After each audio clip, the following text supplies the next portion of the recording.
Good morning, happy Saturday, and welcome to the Manchester is Blue Show. Dan, I thought I'd be a little bit more upbeat today. Our predictions did not go to plan against Spurs. I've got a smile on my face, and I think that's pure hysteria rather than anything else. Disappointing game against Spurs, wasn't it, buddy? Yeah, welcome to the It's All Gone Tits Up podcast again. I'm almost defeated. It's second game of the season. After the first season, we were there going charging them out, and we're gonna storm this league. And first game came, and we just just deflated. I don't know what happened, where that came from, why the players were so bad. Oh, well, let's. It was obviously disappointing. Let's have a look at a couple of highlights, and there are a couple. I will kind of caveat onto that. I think Cherky showed flashes of brilliance. I think there's definitely some creativity there, which was great to see for me. I thought he had some really good spells in possession in the first half. I felt really disappointed when they first scored, because I thought we could have had an opportunity to have been on top ourselves, but this is football for us, isn't it? I think there's definitely frustrations, there's definitely a lapse in concentration, and I think Pep admitted that he thought the midfield wasn't healthy as well, which is an odd statement. Bear in mind, we've got I think we've got a strong squad now. Was he referring to Rodri there, do we think? It's got to be anti. Possibly. I mean, we've got to remember it is only second game of the season. The players haven't had a long rest with the Club World Cup, and again, as much as form comes into the equation, we've got to remember it is Spurs. They are a bit of a bogey team. Doesn't make anything better. It still falls on the players' heads. Pep put a side out there when the lineups were announced. I was like, oh my god, he's going for it. He's not done a typical twisty rotation squad. Pep's stuck the same back four, same back five if you include Trafford. The squad, Cherky, I agree. He's showing tons of promise, but I can't even put my finger on what it was. I mean, the second goal was just a lapse of concentration from Trafford, but just the whole game, we weren't bad. We just weren't there. It was almost like we weren't at the races to even be recognised in the squad. I don't know what the players were doing. It's like they were still on holiday. Oh, it did feel that. It felt disjointed. I've got to feel a little bit sorry for Trafford as well. There was definitely a moment there where it's just like, I mean, obviously his error cost us massively, and it just didn't help his or our raising of more goalkeeper questions, which is going to come around. And I felt so sorry for him, because it had just like a I don't think we'll see him again mentality. And I know it's a massive reach, and I know that's a massive understatement, because we'll talk about whether he's going to start tomorrow or not later on. But from my perspective, I felt really sorry for him. He needs the strongest personalities now to come away from that and bring any kind of resemblance of positivity. And I'm sure he will be as a professional footballer. He's got, and everything I've heard from all the interviews of the players and Pep after the game is, he's got a character around him, and he'll be back stronger. If I know Pep, he'll start him tomorrow without a shadow of a doubt. No Rodri in the starting 11. We looked vulnerable again. I don't think we're ever going to get away from that. I felt as well, just moving up the field. I don't want to harp on too much about Trafford, because I do feel like goalkeepers do have mistakes in them, and he's on a learning curve with us at the moment. So let's move up to our forward team. I felt Haaland was really isolated. I feel like there wasn't much service to him with the attacking team we've got in place. Do you think it was just a case of Spurs absolutely nailed their tactics against us? 100%. I mean, we've got to remember it's not an Ange team now. It's Ange players, but it's not an Ange team. Thomas Frank, we know from Brentford years, he's solid defensively. He's always got his teams. I can't remember a Brentford side being put out over the last 3 seasons. He's been in charge, 4 seasons, however long he's been there, that has put out a sub 5 out of 10 performance. They've always been solid. They just haven't been decent. Frank's now come into a team where he's got, if you want to argue, world-class players, especially in centre-back. We've got to remember Mickey van der Ven and Romero, they're top-quality centre-backs. Haaland, yeah, he was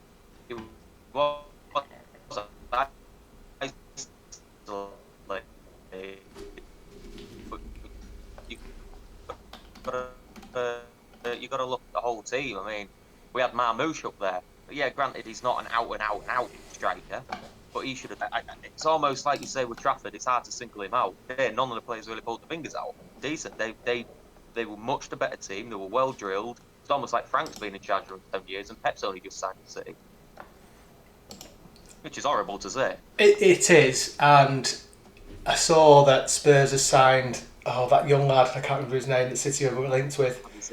Oh God, honestly, they're gonna do well this season. Spurs with Frankie, with obviously from is that 2-2 now they've got. I thought they were great, and the first game I thought they were alright as well. And I think, you know what, if they bring this young lad in who's going to have all the edge and guile that he's had in previous seasons, I genuinely think they're going to be a massive top 4 contender. City needs to be worried this season. And I don't necessarily know if there's enough City fans that are worried. I'm genuinely. We need a good run. We need a good run of games. We need to get our mojo back. We need to start flying. We need to we need to be stronger in defence. We need to stop making stupid errors. Again, I won't go on about it much more. That's the only way we build consistency, which is what we're badly lacking at the moment to kind of come free from that. So. Anyway, it kind of is what it is. I mean, Rodri.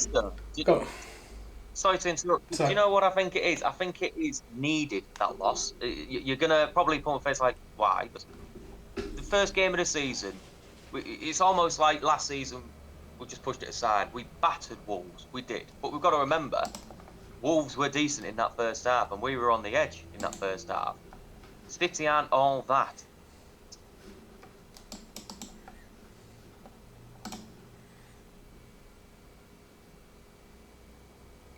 Oh, you going quiet, bud? Are you with me? We just got a really good opening day win. Maybe this loss to Spurs is a kick up the arse that these players need to think, pardon? Yeah, I like that. I think I just lost you there, but you're back now. So let's have a look at our bit of squad news for ourselves, a bit of gossip as well. Pep's confirmed Rodri is improving, but needs minutes, so he's going to feature tomorrow. He's got to feature tomorrow at some point, whether he starts or not. I doubt he will. Goalkeeping dilemma. You were cast iron, 100% adamant last week and the week before. You know where I'm going with this? That Trafford's the man forward. After what you saw the other day, is a chink in your armour? No, Trafford all the way for me still. Look, he made a mistake. He's 22. The first game of the season, he was solid. He came out, he commanded that box, he was sound. He made a mistake against a very good Spurs team. End of the day, it is what it is. Stick with him. If you throw him out to the Wolves now, that's it. If you throw him out now, he's never going to get that confidence. I don't necessarily think Donnarumma coming in is throwing him out. I think he knew he's going to be at the pecking order. There's no way James Trafford will think with Donnarumma coming in that I'm going to be the number one. There's no way anyone would be thinking of throwing him out. If we didn't have any other options and Trafford was going to be like the obvious number one, I think if he was to be dropped after that incident, I think it'd be more of a big deal. But I think because he's still relatively young and I was going to use the word immature then in terms of playing. He's obviously from Burnley, he's done well, and he's got a cracking career. His career's nowhere near as good as Donnarumma's in relation to silverware as won, etc. So, for me, if I feel a little bit sorry for Trafford because I feel like he does need a good couple of months of run of games. He's never going to get that at City, unfortunately, unless Donnarumma, or if he comes in, or Ederson, or whoever is our number 2 gets injured, or number 1 gets injured. This all hinges, from what we're talking about now, all hinges on Galatasaray remaining interested in Ederson, and it's just a bit too much of a saga now. I don't think it's financial related because I don't think City can afford not to bring Donnarumma in. I'm going to put my what's it on the block there. I feel like we need another goalkeeper. Ederson for me, and a lot of City fans I've spoken to, and everyone knows he's brilliant with his feet. But you put the striker one-on-one, I think you'd be a bit conscious that ball's going to go at the back of the net, wouldn't you? Let's be honest. Ederson's done a fantastic work for us. I feel a bit harsh saying that, but it kind of is what it is. For me, let's get Donnarumma over the deal over the line. The really interesting one for me is Ortega. Well, I've heard no rumours or anything, unless you have, about what's going on with him. Have you heard anyway that he's going anywhere or anything like that? Because he'd make a great number one somewhere. Well, when we signed Trafford, there was rumours circulating everywhere, left, right, and centre, that he was going to be part of the deal to go to Burnley. So it was almost like for like swap. At least still had a goalkeeper in. I think that's why Burnley. We had a buyback clause, but I think it was so we didn't sour negotiations with Burnley and sour possible transfers in the future that we were going to send Ortega there. But since that, it's just all been Ederson leaving. I've not heard one thing of Ortega leaving. Really interesting that. Really interesting. Well, let's see what happens. I don't even know how long Ortega's got in his contract. You mentioned before we started. You mentioned about Savinho. Obviously, Spurs are still chasing him, but the blockers look like they've gone up from City's point of view, and it sounds like Madrid don't want to sell Rodrigo anymore. So I don't really know where we stand with that at the moment. But I think I'm happy to keep Savinho. I feel like he could be a star for us. What's your thoughts? Well, I always was scared that he was going to be the Ferran Torres sort of player that still young and he left because he wasn't getting the game time. And look where Ferran Torres is now. Granted, he's at Barcelona, but he's not exactly number one starter. He's behind Yamal, he's behind Rafinha. He just thought he was too big for his boots. Savinho is, if he wants to leave on the lack of game time, he got a lot of game time last year. I don't care what anybody says. For a 21-year-old lad, unproven in the league, you know, he's got to keep his mind attracted on the fact that Pep has this City scenario. Every player, 9 times out of 10, every player we sign under Pep needs a bedding in season. Look at Mahrez, shocking first season. My God, I used to slate him, but I'd have him back any day. That first touch he had was brilliant. Savinho has that for me, but he didn't even have a bad season last year. He had a great season. My personal opinion, saying he's only just come to England. He's 22, 23, whatever. I'm just glad that from the early reports I've heard from sources, I know there's people watching this going, oh yeah, sources, here we go. It's Pep that apparently blocked the transfer. City were open to sell him. Spurs apparently had personal terms agreed. Apparently it's Pep that says, no, I don't want him going. And if that is true, thank God he's still in the dugout, because I really do like the lad. I really do think the kid's got promise and a future at City. Interesting. Yeah, interesting if it's true. And I suppose Pep, it all boils down to Pep at the end of the day. I think Savinho, given the chance, I mean, they're quoted sort of 60, 70 plus million, aren't they, for Savinho? You don't spend that. And Thomas Frank wouldn't spend that. I wonder if this new lad that's just signed for him, what was his name again? Remind me. That'd be Simmons. Yeah, Simmons. I wonder if him going in is the cast iron now that Savinho's staying with us. But anyway, we'll move on. We'll go on to the Brighton game. It's tomorrow, 31st of August. So from our point of view, Brighton are tricky, very disciplined, dangerous on the counter attack. So from our focus, just a couple of notes I wrote down before. We should see Rodri at some point during the game. He definitely won't play a full 90 minutes. Does Pep go with Trafford or recall Ederson? Oh, I think he's got to go for Trafford, hasn't he? We've discussed this already. He's got to go. He's got to stay with Trafford. I think from that perspective, and we can't risk anything happening to Ederson with the potential wait for Donnarumma, and squad rotation. We've got. I've just heard this morning that Cherky's out of tomorrow's game as well, which is an interesting one. I think he's got a leg injury, some kind of muscle injury. So we've got a bit of a congested fixture list over the next couple of weeks. So that's probably going to see more Bob, more Lewis on that side as well. It's a funny one now with the injury of Cherky, that I'm not that concerned with the strength we've got in depth of the squad, but still I hope it's not a long term one, because obviously we've got United next weekend, haven't we? We've got Derby Day next. Is it next weekend? Is it next weekend or the weekend after? 13, 14. Next week. So, and obviously he said, didn't he wants to kill United. So for me, any footballer, any City player that says that, they're guaranteed starters for me. What's happening with Foden?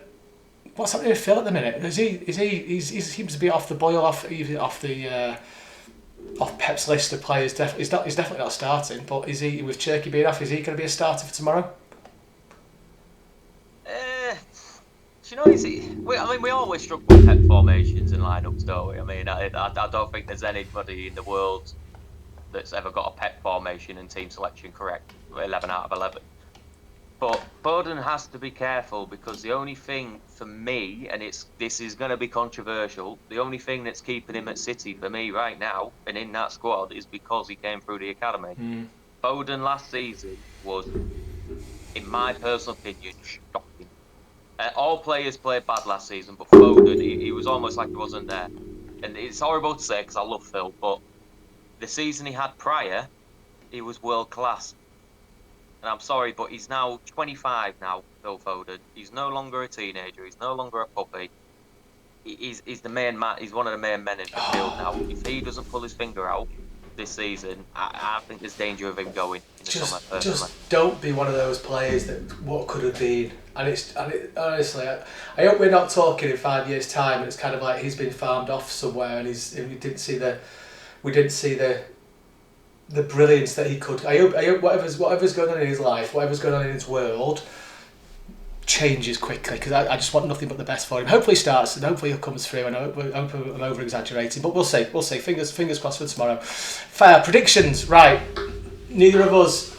I've not got the predictions to my notepad with me, so I'll look at what score it was. I think I was closest. I think I got to take that as a rough. Can I really claim the victory for that? I don't think I can. I did go 2-0, I think. I did go. So I got a score right? No, I didn't. Right, I can't claim victory for that. What's your predictions for tomorrow then? City Brighton, or Brighton City, should I say? 2-0. 2-0. I think it'll be. We've got Nori back. Pep's confirmed that he's not. Great. He's available for selection, so he'll definitely be in my starting 11. I think we start with the same back five, including Trafford there. We stick with that defence because the first game they were solid. You know, Diaz and Stones. Oh, just sorry, I'm going off topic of predictions. Loving Stones 2 games out of 2. I know we conceded 2, but just to anything, I'm in for a full season fit. Back to predictions. 2-0, solid defensive display, and I reckon Haaland gets a brace. I love that. I'm just having a quick look at the league table. So Brighton are in 18th position. So I'm going to go for 3-0. I'm going to go 3-0 City. I think a strong performance. I think this will be the bounce back. I think that victory will be the kick in the arse that we needed. And I think we'll go on and smash those red beep, beep, beep, beep, beep next week. I'm going to go 3-0 tomorrow. Just a couple of beeps. Just a couple of beeps. And it's only because it's in the morning.